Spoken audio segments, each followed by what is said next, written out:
Bismillahirrahmanirrahim. Ila hadrat Nabi Mustafa Sayyidina Muhammadin sallallahu alaihi wasallam, khususan ki musannif mu'alif hadal kitab syai'ul lahum siril Fatihah. Bismillahirrahmanirrahim.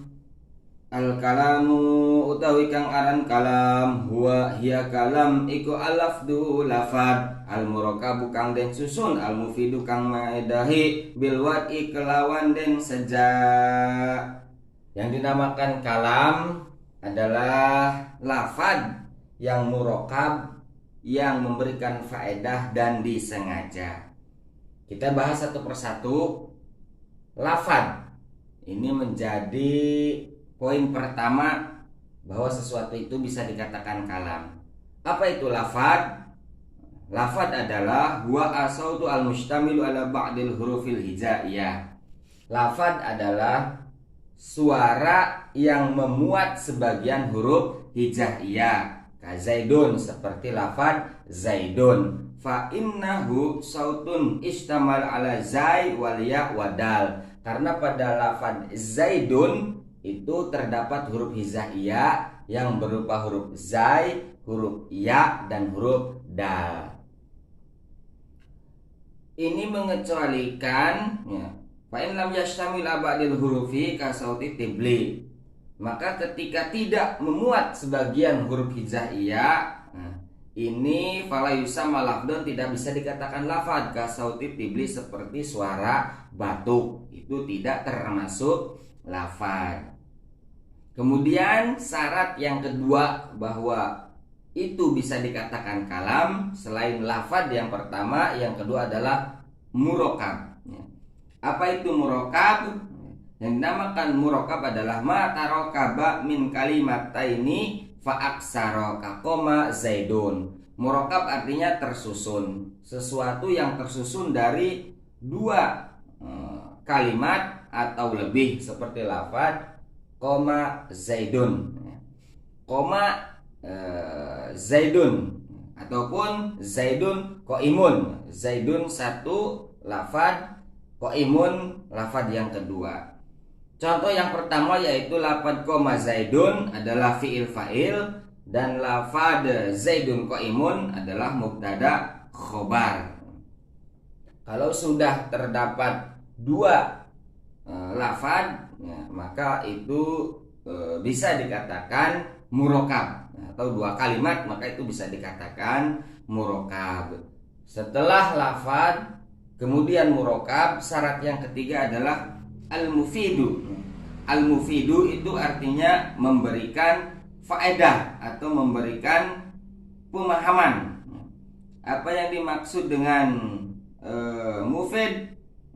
Mufid yaitu ma'afada faedatan yahsunu sukutu minal mutakalim wasame alaiha kaqoma zaidun wa zaidun qaimun.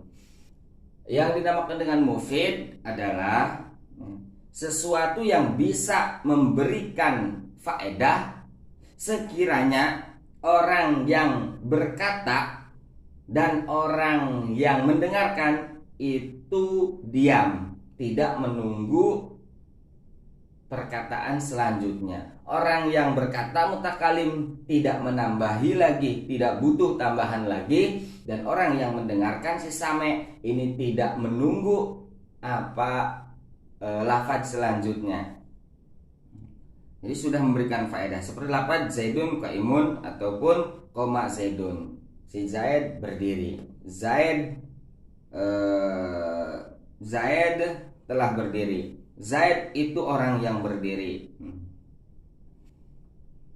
Itu tidak membutuhkan keterangan selanjutnya. Kemudian yang terakhir adalah bil wad'i. Bil wad'i itu artinya disengaja, ya. Disengaja. Maka fakhraja ghairul maksud ka kalamin naim wasahi falusama kalaman, karena tidak mufid, karena tidak disengaja. Dikecualikan daripada mufid, dikecualikan daripada bil wada'i dengan saja adalah contoh orang yang berbicara namun tidak ada tujuan atau maksud apa-apa, seperti ucapannya orang yang tidur, wasahi ataupun ucapannya orang yang pikun atau lupa atau lalai. Ya, fala yusamma kalaman inda nuhat, tidak bisa dikatakan kalam menurut ulama ahli nahwu. Wa ba'du fasarrahu bil wad'i al arabiyyi fa kharaja kalami ajami. Kemudian sebagian daripada ulama ahli nuhat memberikan penjelasan tentang bil wad'i ini bukan bermakna disengaja, tapi apa? Yaitu al-arabiyyi, memakai bahasa Arab, sehingga yang bukan Arab, bahasa Indonesia, bahasa Inggris atau bahasa ajami istilahnya, adalah bukan dinamakan wad'i. Berarti kalau tidak memenuhi satu daripada unsur kalam, maka fala yusamma kalaman inda nuhat, tidak bisa dikatakan kalam. Jadi sekali lagi bahwa yang namanya kalam adalah al-lafdu, yaitu lafad, yaitu memuat sebagian huruf hijaiyah, al-mufidu, al-murakabu, yaitu terdiri dari dua kalimat atau lebih, al-lafdu, al-murakabu, al-mufidu, memberikan faedah pemahaman. Kemudian yang terakhir adalah bil wad'i, disengaja, atau ada yang menafsiri ulama ahli nuhat yang lainnya dengan bil wad'i adalah memakai bahasa Arab, sehingga yang ajami atau yang bukan bahasa Arab tidak dikatakan bil wad'i dan otomatis bukan termasuk kalam. Itu saja yang bisa saya sampaikan, kurang lebihnya mohon maaf. Nanti kita akan bersambung lagi kepada pelajaran selanjutnya, yaitu tentang bagian-bagian dari kalam, isim, fiil, dan huruf. Apa itu isim, apa itu fiil, apa itu huruf, kita akan lanjutkan pada pelajaran selanjutnya. Sekian dari saya, kurang lebihnya mohon maaf. Nanti bisa dikasihkan contoh-contohnya. Jangan lupa subscribe, like, komen, dan share. Assalamualaikum warahmatullahi wabarakatuh.